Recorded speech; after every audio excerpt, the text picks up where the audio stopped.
नमस्कार। मैं राजनीतिक परिवार में पैदा हुआ। जब मैं छोटा सा था 1980 में प्रियंका और मैं घर में लेई बनाते थे, रात को निकलकर पोस्टर चिपकाते थे। चुनाव समझता हूं। 20 साल से मैं स्वयं चुनाव लड़ रहा हूं। पोलिंग कैसे होती है, पोलिंग बूथ कैसे मैनेज किया जाता है, वोटर लिस्ट, फॉर्म 17, ये सब मैं गहराई से समझता हूं। कुछ समय पहले हमें दाल में काला लगा। चुनाव के नतीजे आते थे, मूड एक तरीके का होता था, रिजल्ट दूसरे तरीके का। मुझे याद है उत्तराखंड में हम चुनाव हारे। बाद में मैंने कैंडिडेट से पूछा कि जहां रोड शो हुआ था वहां जाके देखिए हमें कितने वोट मिले। हजारों लोग आए थे, पोलिंग बूथ में किसी ने वोट नहीं किया। यह असंभव था, यह हो ही नहीं सकता। उसके बाद छत्तीसगढ़ और मध्य प्रदेश के रिजल्ट, हमें लगा कुछ ना कुछ गलत हो रहा है। 2018 में मध्य प्रदेश में चुनाव होता है, हम जीतते हैं। हमारी सरकार चोरी हुई थी। 2023 में चुनाव होता है, मैंने अपने आंखों से भारत जोड़ो यात्रा में देखा भयंकर एंटी इनकम्बेंसी, और हमें 65 सीट मिलते हैं। इम्पॉसिबल, हो ही नहीं सकता। और फिर महाराष्ट्र में पहली बार हमें सबूत मिला।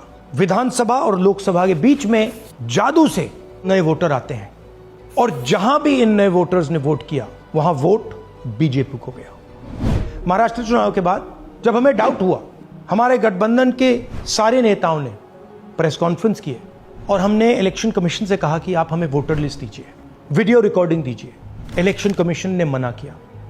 ना उन्होंने हमें वोटर लिस्ट दी और ना उन्होंने वीडियो रिकॉर्डिंग दी। डाउट हुआ, क्यों नहीं दे रहे, क्या कारण है? तो हमारे दिमाग में सवाल उठा, क्या इलेक्शन कमीशन बीजेपी की मदद कर रहा है? क्या इलेक्शन कमीशन ही इलेक्शन को चोरी करवा रहा है? इसके बाद हमने एक टीम सेटअप की और हमने उन्हें कहा कि आप जाइए, एक कंस्टिट्यूएंसी में जाके ढूंढिए, सच्चाई ढूंढिए, किस प्रकार से चीटिंग की जा रही है, किस प्रकार से यह काम किया जा रहा है और कौन कौन इस काम को कर रहे हैं। सबसे महत्वपूर्ण बात यह है कि इलेक्शन कमीशन डिजिटल डेटा नहीं देता है, फिजिकल डेटा देता है। मतलब लाखों कागज में वोटर लिस्ट दे देगा, मगर डिजिटल वोटर लिस्ट किसी को कभी नहीं देता है। क्यों नहीं देता? कारण क्या है? कारण है कि अगर डिजिटल डेटा मिल जाए तो इलेक्शन कमीशन की सच्चाई पूरे देश को पता लग जाए। हमने टीम को बताया, मैंडेट दी कि आप जाके चेक कीजिए, आप 5-7 सीटों पे पता लगाइए कि चीटिंग हुई, और अगर हुई तो कैसे हुई। टीम ने हमें एक दिन बताया कि 5-7 सीटों पे काम किया ही नहीं जा सकता। क्यों? मैंने उनसे पूछा क्यों नहीं किया जा सकता। उन्होंने मुझे ये कागज दिखाए। ये जो कागज हैं, ये एक लोकसभा के कागज नहीं है, ये एक विधानसभा के कागज है, और इन कागजों को हमने मैन्युअली सॉर्ट करना पड़ा।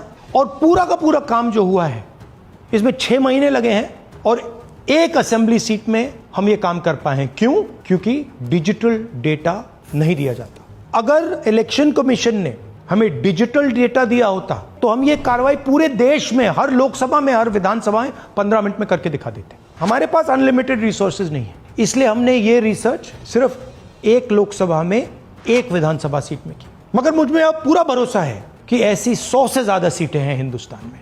जो यहां हुआ है उन सीटों में भी हुआ है। और याद रखिए, अगर बीजेपी को 10-15 सीटें कम आती तो आज नरेंद्र मोदी प्रधानमंत्री नहीं होते, इंडिया गठबंधन की सरकार होती। जांच ने 5 तरीके की चोरी पकड़ी है।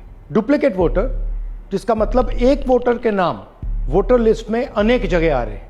फेक एड्रेस, मतलब एड्रेस है ही नहीं, या फिर house number 0। Bulk voter in single address, मतलब एक छोटे से घर में 40, 50, 60 लोग रह रहे हैं। इनवैलिड फोटोज, छोटी सी फोटो है या फिर फोटो ही नहीं है, और वो जो छोटी फोटो है वो दिखती भी नहीं है।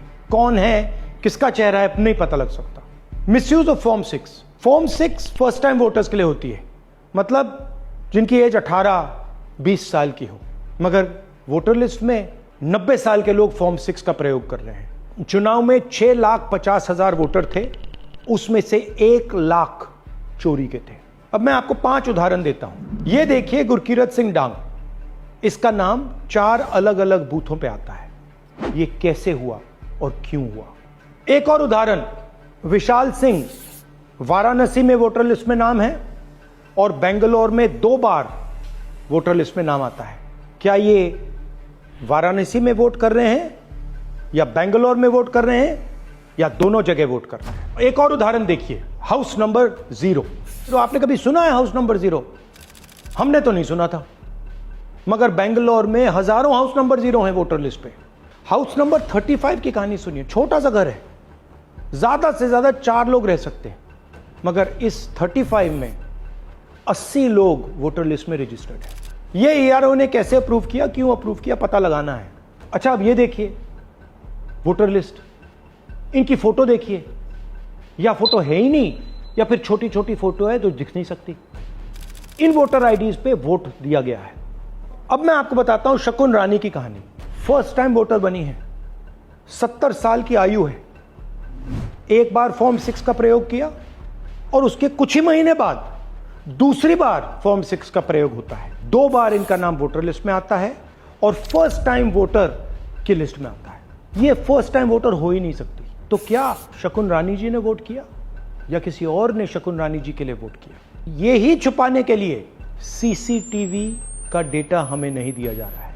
और ये शकुन रानी जी अकेली नहीं है, ऐसे हजारों लोग हैं जिन्होंने फॉर्म 6 का प्रयोग करके 2-3 बार वोटर लिस्ट में नाम डाला है। हमने पहले इलेक्शन कमीशन से इलेक्ट्रॉनिक वोटर लिस्ट मांगी थी, CCTV फुटेज मांगी थी। उन्होंने अपना काम नहीं किया, हमें नहीं दिया। फिर हमने अपना इन्वेस्टिगेशन कराया, RTI भरे और हमारे पास डेटा आया। भाई और बहनों, सच्चाई यह है कि हिंदुस्तान में इलेक्शन कमीशन और बीजेपी मिलकर इलेक्शन चोरी कर रहे हैं। यह पूरा का पूरा सबूत ब्लैक एंड व्हाइट में आज हमने आपको दिया है। इलेक्शन कमीशन जानता है कि हमने उनकी चोरी पकड़ ली है, इसीलिए SIR आया है। यह SIR जो है इंस्टीट्यूशनलाइज चोरी है। इलेक्शन कमीशन खुलकर बिना डरे बीजेपी के साथ मिलकर चोरी कर रहा है। और ये जो SIR है, इसका लक्ष्य गरीबों का जो हक है, उनका वोट जो है, उनसे चोरी करने का है। मैं आपको एक और बात बताना चाहता हूं। इस पूरी इन्वेस्टिगेशन में हमने वोटर एडिशन को देखा है, मगर जितना एडिशन होता है शायद उससे ज्यादा डिलीशन होता है, सबट्रैक्शन होता है। तो ये सिर्फ एक मेन तरीका हमने पकड़ा है, दूसरे तरीके पे हमने इन्वेस्टिगेशन की ही नहीं अभी। मैं इलेक्शन कमीशन और इलेक्शन के ऑफिसर्स को साफ कह रहा हूं, आप जो कर रहे हो गलत कर रहे हो, ये ट्रीजन है, देश के खिलाफ है। ये मत भूलिए, टाइम आएगा हम आपको पकड़ेंगे, बचने वाले नहीं हो। It is critical that we expose voter चोरी।